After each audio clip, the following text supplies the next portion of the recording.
Welcome back to My Bake Escape. This week I have a recipe for all of you cheesecake lovers out there. If you enjoy cheesecake, I hope that you try this recipe. It's super simple to make, but it's absolutely delicious. These are my cherry cheesecake bars. You can find the full recipe at mybakeescape.com and be sure to follow me on Instagram and TikTok at mybakeescape. So for this recipe, you will need cherry filling. I like to make my own cherry pie filling, and so if you want to do this, you will need some frozen cherries. You're going to combine the frozen cherries in a saucepan with sugar, water,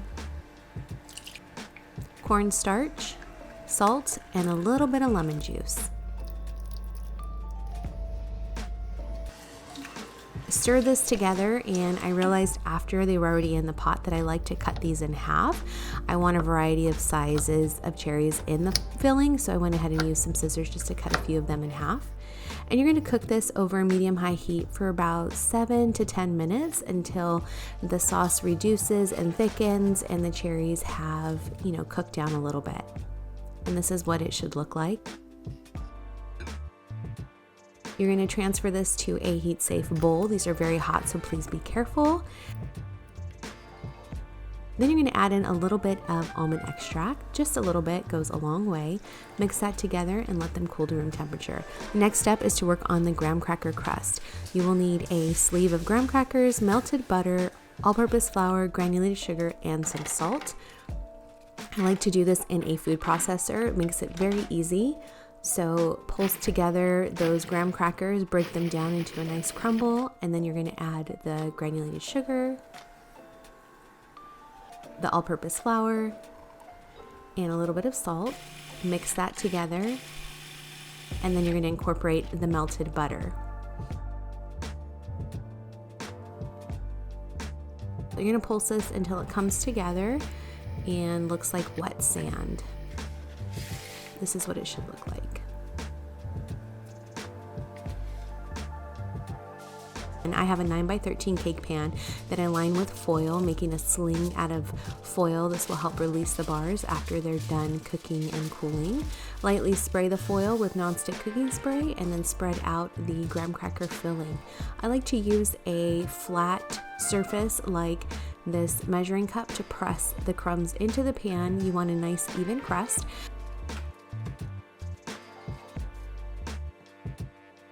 Then you're going to bake this at 300 degrees Fahrenheit for about 20 to 22 minutes. Next step is to work on that delicious cream cheese filling. So you're going to need 3 bars of cream cheese. Using the food processor again, I'm creaming this together. Then I'm going to add the sugar, blend together. I add vanilla, 3 whole eggs, mix that together. You're going to mix until it's nice and creamy and smooth. And there you have it, cheesecake filling. So at this stage, the graham cracker crust has been cooling for about 20 minutes.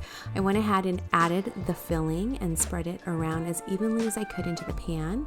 And this is going to go back into a 300 degree Fahrenheit oven for about 45 minutes, just until it's set. And while that is baking, I'm going to move on to the sour cream topping. So I need 2 cups of sour cream, which is 16 ounces. So I measure that out using a food scale.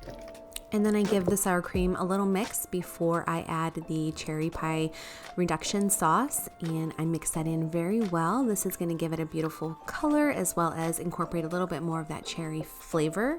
And this is what it looks like after it's mixed in. So the cheesecake filling is baked and set.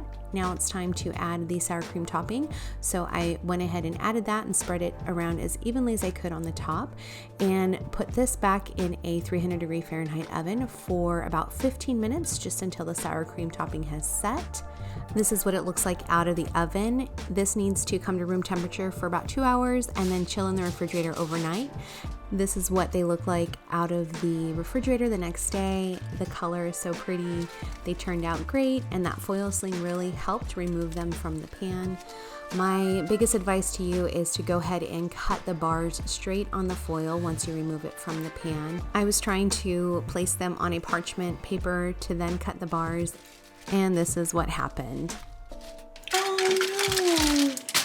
Okay, what happens sometimes, you're just gonna have to go with it. Sometimes when you bake, things just happen like this, and I guess the best way to go about it is not to stress out too much and just make the best out of what you have. So I carefully cut out these bars and avoided that huge crack in the center. Well, these all get to be my scraps to eat and enjoy. Really good.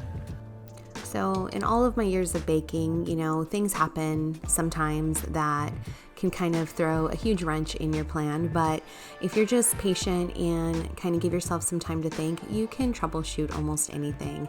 And so what happened here is I ended up with some delicious pieces that I could munch on throughout the week. And, who can complain about that, right? And the final product is what it is. You end up with a beautiful cherry cheesecake bar, and nobody will know the troubles that you had. So the final step is to top each of these squares with that cherry pie filling, and there you have it, delicious cherry cheesecake bars. Thank you so much for watching this video. If you enjoyed it, please like and subscribe to my channel, and as always, have a sweet day.